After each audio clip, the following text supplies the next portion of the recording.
Hey guys, this is Mike over at Resz. We're gonna do a quick video here. Okay, maybe not so quick. It's like 11 minutes long, but we're gonna run through how we put together one of these V2 DIY kits. First, you're gonna start off with clamping down your main frame to your work table. Next, you're gonna want to grab one of your side pieces for the frame. Get it positioned, lined up where it's supposed to be, throw a tack in it. Then you're going to want to make sure it's square with your main frame piece. If it's not, you'll end up running into troubles later when you try to fit the wings.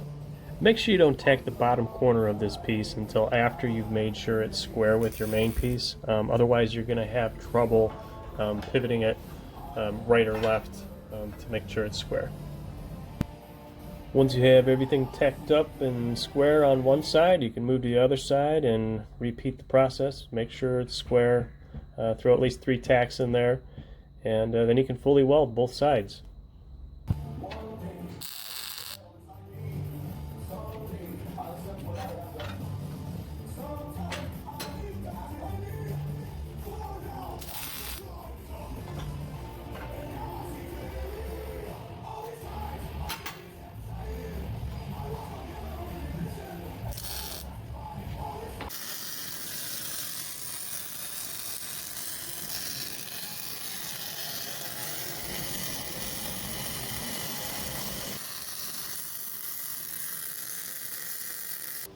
Once you're done burning in the sides, double check and make sure they're still square. A lot of times the heat will pull the material in a bit on the other side. If that's the case, bust out the hammer, give it a couple good whacks, and you should be good. That's it, it's pretty good.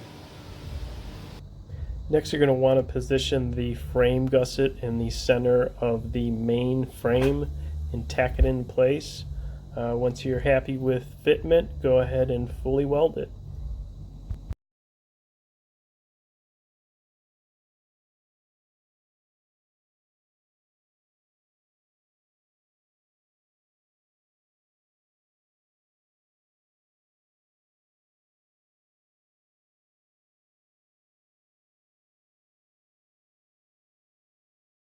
And making progress here. Time to position the outer shell onto the frame.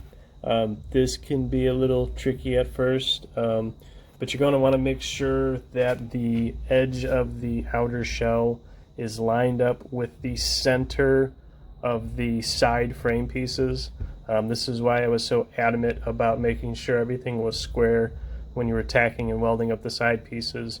This way you have enough material to position that outer shell onto the frame.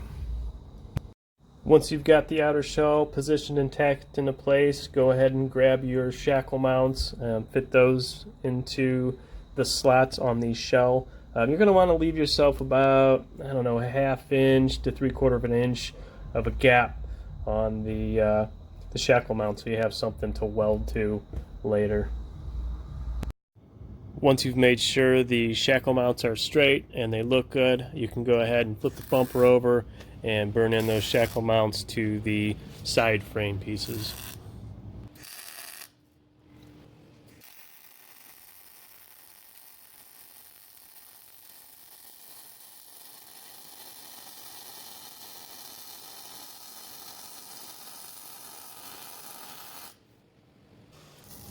And now you can start welding the shell to the frame.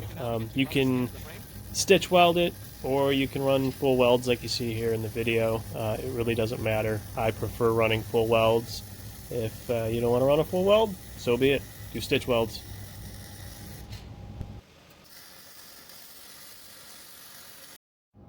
Make sure you run a couple of stitch welds between the frame gusset and the outer shell. Otherwise you might get a pretty annoying rattle.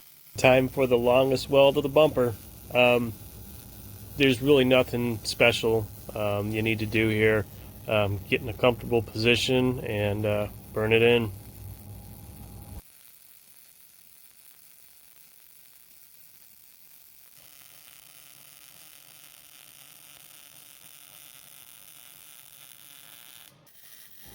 Here I'm just adding a few stitch welds between the winch mounting plate of the frame and the outside shell.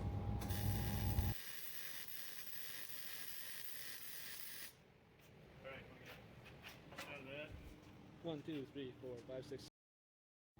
Since the side wings get welded on at a bit of an angle, it's a good idea to chamfer the edges of the frame to get good fitment.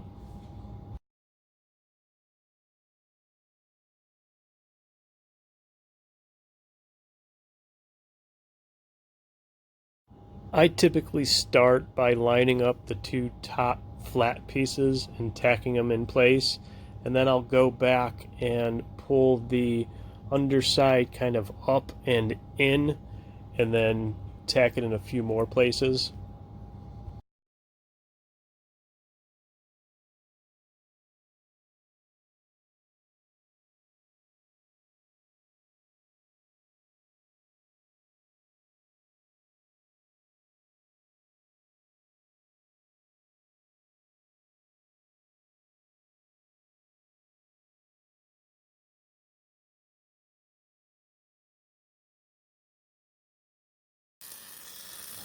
And here we're running a weld the full length of the wing. This is one place I would not recommend running stitch welds.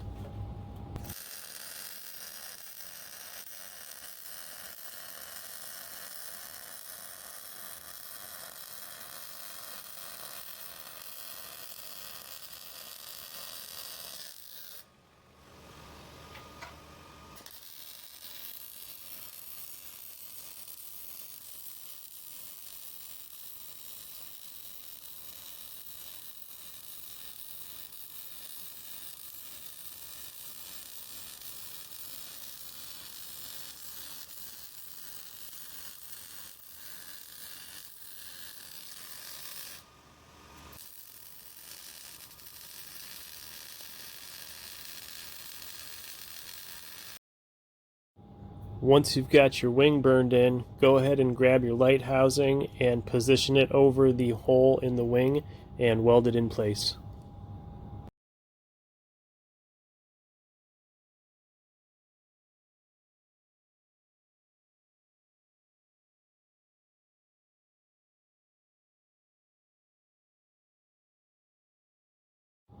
Time to fill in that seam with some weld. I wouldn't go too heavy because the heavier you go, the more you're going to have to grind.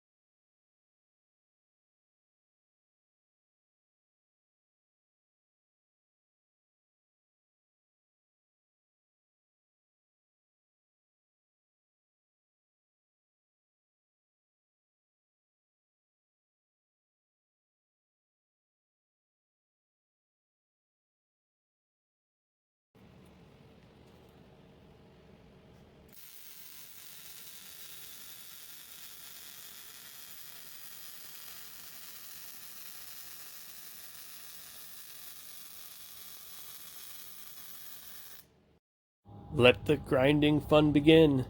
I will typically use a 40 grit flap disc to take the metal down quickly and then finish it off with a 125 grit.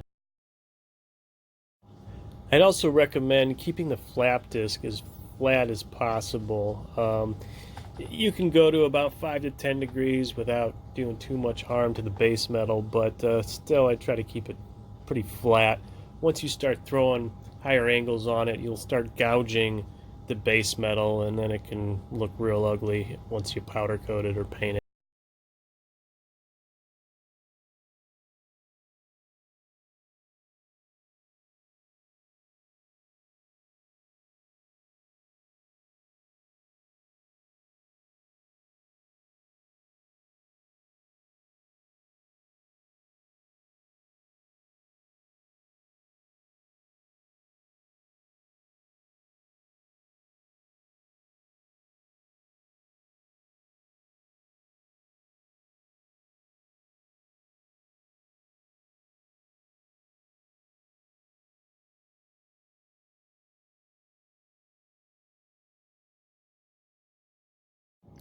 Once you have all the seams cleaned up nicely, you can go ahead and put a final weld around the shackle mount.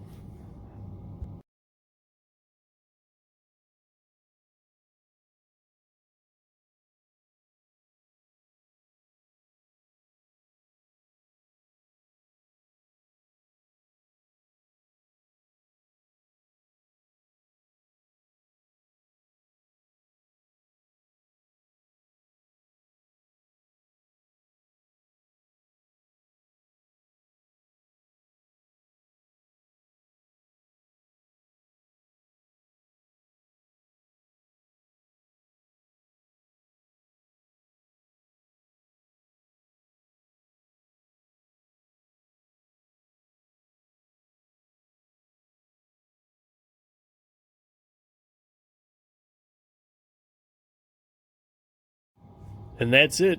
That side is done. Now you can repeat the process on the other side and clean up any last bit of spatter you find on the bumper.